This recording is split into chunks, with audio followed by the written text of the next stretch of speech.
বিপক্ষে মোদী চৰকাৰে পিছে মোদীৰ মন্ত্ৰীসভাত এবাৰ পৰিয়ালবাদ চলাৰ গুৰুতৰ অভিযোগ উত্থাপিত হৈছে মোদীৰ মন্ত্ৰীসভাত পৰিয়ালবাদ চলাৰ গুৰুতৰ অভিযোগ পৰিয়ালৰ সুবাবদেই 20 জন সাংসদে পাইছে মন্ত্ৰিত্ব নেপোটিজম চলিছে মোদীৰ কেবিনেটত আৰু সেই তালিকা প্ৰকাশ কৰি নৰেন্দ্ৰ মোদীক সমালোচনা কৰিছে কংগ্ৰেছে সামাজিক মাধ্যমৰ জৰিয়তে কংগ্ৰেছে প্ৰকাশ কৰিছে 20 জনীয়া মন্ত্ৰীৰ তালিকা লগতে পৰিয়ালৰ সবিশেষ উল্লেখ কৰিছে ৰাহুল গান্ধীও এই তালিকাখনক লৈ আক্ৰমণ কৰিছে বিজেপি চৰকাৰক এনডিএৰ মন্ত্ৰীমণ্ডলক পৰিয়াল মণ্ডল আখ্যা দিছে এতিয়া কংগ্ৰেছে কাৰোবাৰ পিতৃ আছিল মন্ত্ৰী সেই সুবাদতেই এতিয়া পুত্ৰ মন্ত্ৰী হৈছে তেনে 20 জন মন্ত্ৰী হৈছে নেপোটিজম চলিছে পৰিয়ালবাদ চলিছে বিজেপি চৰকাৰৰ ভিতৰতে এই অভিযোগ কংগ্ৰেছৰ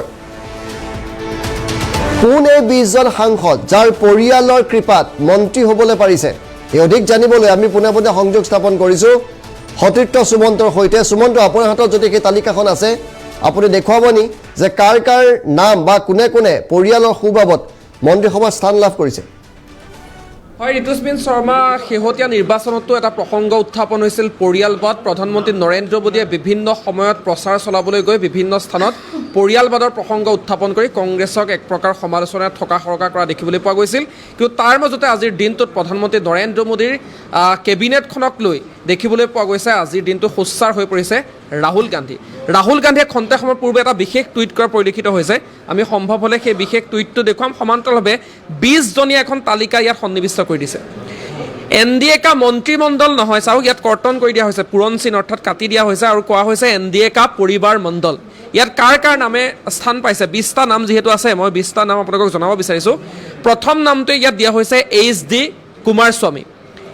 কুমাৰস্বামী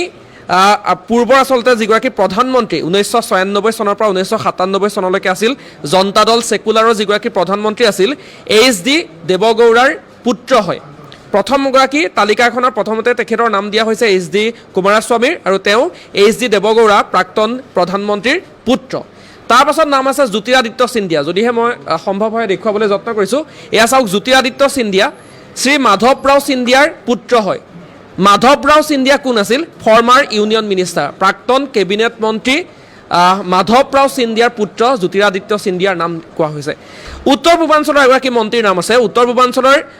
কিৰেণ ৰিজিজুৰ নাম 3 নম্বৰ স্থানত দিয়া হৈছে শ্ৰী ৰিনচিন খাৰু যিগৰাকী ফাৰ্ষ্ট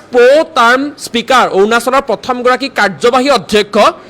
শ্ৰী ৰিনচিন খাৰুৰ পুত্ৰ কিৰেণ ৰিজিজুৱে এনডিএৰ যিখন মন্ত্ৰিত্বৰ তালিকা এই তালিকাত স্থান পাইছে তৃতীয়গৰাকী তাৰপাছত ৰক্ষা খাছডেৰ নাম আছে শ্ৰী একনাথ খাছডেৰ ডটাৰ ইন ল হয় MLA মহাৰাষ্ট্ৰৰ ফৰ্মাৰ মিনিষ্টাৰো আছিল তেওঁ ৰক্ষা খাছডে তেওঁ মন্ত্ৰিত্ব লাভ কৰিছে তাৰপাছত আমি যদি চাওঁ বিজেপিৰ বৰ্তমানৰ যিগৰাকী খুব সোনকালে আচলতে তেওঁ প্ৰাক্তন হ'ব যিহেতু নতুন মুখে স্থান পাব জেপি নাড্ডা অধ্যক্ষগৰাকী ছন ইন ল জয়শ্ৰী বেনাৰ্জীৰ আচলতে তেওঁ জোৱাই আৰু এই জয়শ্ৰী বেনাৰ্জী কোন আছিল ফৰ্মাৰ MP এণ্ড মিনিষ্টাৰ মধ্যপ্ৰদেশৰ সাংসদ প্ৰাক্তন সাংসদ আৰু মন্ত্ৰী আছিল আৰু তেওঁৰ জোৱাই হৈছে জেপি নাড্ডা কমলেশ পাছৱানৰ নাম আছে শ্ৰী ওম প্ৰকাশ পাছৱানৰ লোকসভাৰ তেওঁ আচলতে আগতে উত্তৰ প্ৰদেশৰ প্ৰাৰ্থী আছিল কমলেশ পাছৱানৰ নাম আছে জয়ন্ত চৌধুৰীৰ নাম আছে শ্ৰী চৌধুৰী চৰণ সিঙৰ তেখেতো আছিল প্ৰাক্তন প্ৰধানমন্ত্ৰী চৌধুৰী চৰণ সিং পঞ্চমগৰাকী ভাৰতৰ পঞ্চমগৰাকী প্ৰধানমন্ত্ৰীৰ আসন অলংকৃত কৰিছিল চৌধুৰী চৰণ সিঙৰ গ্ৰেণ্ডছন নাতি জয়ন্ত চৌধুৰীয়ে এবাৰ স্থান লাভ কৰিছে চিৰাগ পাছৱান আটাইতকৈ চৰ্চিত এটা নাম চিৰাগ পাছৱান ৰামবিলাস পাছৱানৰ পুত্ৰ এগৰাকী চিৰাগ পাছৱান আৰু চিৰাগ পাছৱানৰ দেউতাকো আছিল প্ৰাক্তন কেবিনেট মন্ত্ৰী জেপি নাড্ডাৰ কথা উল্লেখ কৰিলোঁ কমলেশ পাছৱানৰ কথা ক'লোঁ ৰামনাথ ঠাকুৰ তাৎপৰ্যপূৰ্ণ Shri Karpoori Thakur former chief minister বিহাৰৰ প্ৰাক্তন মুখ্যমন্ত্ৰীৰ পুত্ৰ ৰামনাথ ঠাকুৰৰ নাম ইয়াত আছে ৰামমোহন নাইডু আকৌ ইয়াৰেন নাইডু অৰ্থাৎ ফৰ্মাৰ পূৰ্বৰ আচলতে ইউনিয়ন মিনিষ্টাৰ ইয়াৰেন নাইডুৰ পুত্ৰ এগৰাকী ৰামমোহন নাইডু জিতিন প্ৰসাদৰ নাম আছে জিতেন্দ্ৰ প্ৰসাদৰ পূৰ্বৰ সাংসদ উত্তৰ প্ৰদেশৰ সাংসদ জিতেন্দ্ৰ প্ৰসাদৰ পুত্ৰ জিতিন প্ৰসাদ শান্তনু ঠাকুৰৰ নাম আছে শান্তনু ঠাকুৰ হৈছে পশ্চিমবংগৰ প্ৰাক্তন মন্ত্ৰী শ্ৰী মঞ্জুল কৃষ্ণ ঠাকুৰৰ পুত্ৰ ৰাও ইন্দ্ৰজিৎ সিং শ্ৰী ৰাও বীৰেন্দ্ৰ সিঙৰ তেওঁ আচলতে ফৰ্মাৰ হাৰিয়ানাৰ প্ৰাক্তন মুখ্যমন্ত্ৰীৰ পুত্ৰ এগৰাকী ৰাও ইন্দ্ৰজিৎ সিং পীয়ূষ গোয়েল তাৎপৰ্যপূৰ্ণ এগৰাকী যথেষ্ট শক্তিশালী মন্ত্ৰী যোৱাবাৰৰ মন্ত্ৰিত্বও তেওঁ আচলতে সুকলমে কাৰ্যভাৰ সম্পাদন কৰিছে বেদ প্ৰকাশ গোয়েলৰ পুত্ৰ আৰু বেদ প্ৰকাশ গোয়েলো আছিল প্ৰাক্তন এগৰাকী কেবিনেট মন্ত্ৰী মহাৰাজ আনন্দ সিঙৰ পুত্ৰ এইবাৰ স্থান লাভ কৰিছে কীৰ্তিবৰ্ধন সিং তেওঁ উত্তৰ প্ৰদেশৰ প্ৰাক্তন এগৰাকী মন্ত্ৰীৰ পুত্ৰ মহাৰাজ আনন্দ সিঙৰ পুত্ৰ বীৰেন্দ্ৰ কুমাৰ খাটিকৰ নাম আছে গৌৰী শংকৰ চেজৱাৰৰ তেওঁ ব্ৰাদাৰ ইন ল মধ্যপ্ৰদেশৰ প্ৰাক্তন এগৰাকী মন্ত্ৰী আছিল এবাৰ আমি দেখুৱাব বিচাৰিছোঁ ৰৱনীত সিং বিট্টু শ্ৰী বীৰেন সিঙৰ গ্ৰেণ্ডছন নাতিনী পাঞ্জাবৰ প্ৰাক্তন মুখ্যমন্ত্ৰী আছিল ৰৱনীত সিং বিট্টু এইফালে চাওক ধৰ্মেন্দ্ৰ প্ৰধান আটাইতকৈ গুৰুত্বপূৰ্ণ এটা দায়িত্ব এবাৰো লাভ কৰিছে যোৱা কাৰ্যকালতো মোদীৰ মন্ত্ৰীসভাত তেওঁ কেবিনেট মন্ত্ৰী আছিল দেৱেন্দ্ৰ প্ৰধানৰ পুত্ৰ দেৱেন্দ্ৰ প্ৰধানো আছিল ভাৰতৰ প্ৰাক্তন কেবিনেট মন্ত্ৰী এইবাৰ আমি আহিছোঁ অনুপ্ৰিয়া পেটেল সোনেলাল পেটেলৰ জীয়ৰী হয় আৰু এওঁ হৈছে ফাউণ্ডাৰ বহুজন সমাজবাদী পাৰ্টি আপনা দলৰ এগৰাকী আছিল আচলতে প্ৰতিষ্ঠাপক অনুপ্ৰিয়া পেটেল আৰু তেওঁৰ জীয়ৰী এইবাৰ আমি আহিছোঁ অন্নপূৰ্ণা দেৱী এগৰাকী চৰ্চিত বৰ্তমানৰ সাংসদ ৰমেশ প্ৰসাদ যাদৱ বিহাৰৰ এগৰাকী প্ৰাক্তন বিধায়ক ৰমেশ প্ৰসাদ যাদৱৰ তেওঁ হৈছে পত্নী অন্নপূৰ্ণা দেৱীয়ে মন্ত্ৰীসভাত এইবাৰ স্থান পাইছে 20জনীয়া তালিকা ঋতুস্মিন এনেদৰে প্ৰকাশ কৰিছে তাৎপৰ্যপূৰ্ণভাৱে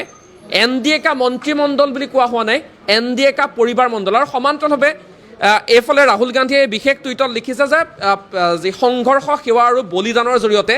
দেশ গঢ়িবলৈ চেষ্টা চলোৱা যিসকল বৰ্তমানৰ আচলতে কংগ্ৰেছৰ যিসকল দিগ্গজ লোকৰ নাম ধৰি কংগ্ৰেছক বাৰে বাৰে হহা হয় সমালোচনা কৰা হয় বা এই পৰিবাৰবাদৰ কথা উল্লেখ কৰি বাৰে বাৰে সমালোচনাৰে থকা সৰকা কৰা হয় কংগ্ৰেছক কেৱল কংগ্ৰেছতে নহয় বিজেপিটো যে বৰ্তমানৰ এই মন্ত্ৰী সভাখনতেই 20জনকৈ এই পৰিয়ালবাদৰে আচলতে উত্তৰসূৰী আছে সেই কথা আজিৰ দিনটোত উল্লেখ কৰি তথ্য সহকাৰে আজি দাঙি ধৰি ৰাহুল গান্ধীয়ে এক প্ৰকাৰৰ মোদী কেবিনেটখনক আজিৰ দিনটোত সমালোচনা কৰা দেখিবলৈ পোৱা গৈছে হয় ধন্যবাদ জনাইছোঁ আৰু সেই তালিকাখন আমি ইতিমধ্যে আপোনালোকক দেখুৱাই আছোঁ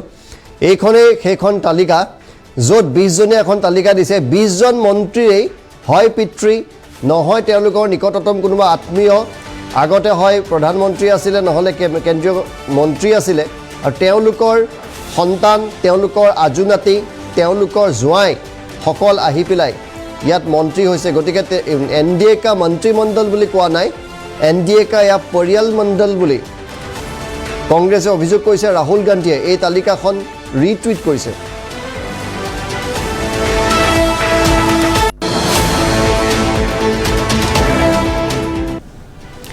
মোদীৰ মন্ত্ৰীসভাত পৰিয়ালবাদ চলাৰ গুৰুতৰ অভিযোগ পৰিয়ালৰ সুবাবদেই 20জন সাংসদে পাইছে মন্ত্ৰিত্ব নেপোটিজম চলিছে মোদীৰ কেবিনেটত আৰু সেই তালিকা প্ৰকাশ কৰি নৰেন্দ্ৰ মোদীক সমালোচনা কৰিছে কংগ্ৰেছে সামাজিক মাধ্যমৰ জৰিয়তে কংগ্ৰেছে প্ৰকাশ কৰিছে 20জনীয়া মন্ত্ৰীৰ তালিকা লগতে পৰিয়ালৰ সবিশেষ উল্লেখ কৰিছে ৰাহুল গান্ধীয়েও এই তালিকাখনক লৈ আক্ৰমণ কৰিছে বিজেপি চৰকাৰক NDA মন্ত্ৰীমণ্ডলক পৰিয়াল মণ্ডল আখ্যা দিছে এতিয়া কংগ্ৰেছে কাৰোবাৰ পিতৃ আছিল মন্ত্ৰী সেই সুবাদতেই এতিয়া পুত্ৰ মন্ত্ৰী হৈছে তেনে 20জন মন্ত্ৰী হৈছে নেপোটিজম চলিছে পৰিয়ালবাদ চলিছে বিজেপি চৰকাৰৰ ভিতৰতে এই অভিযোগ কংগ্ৰেছৰ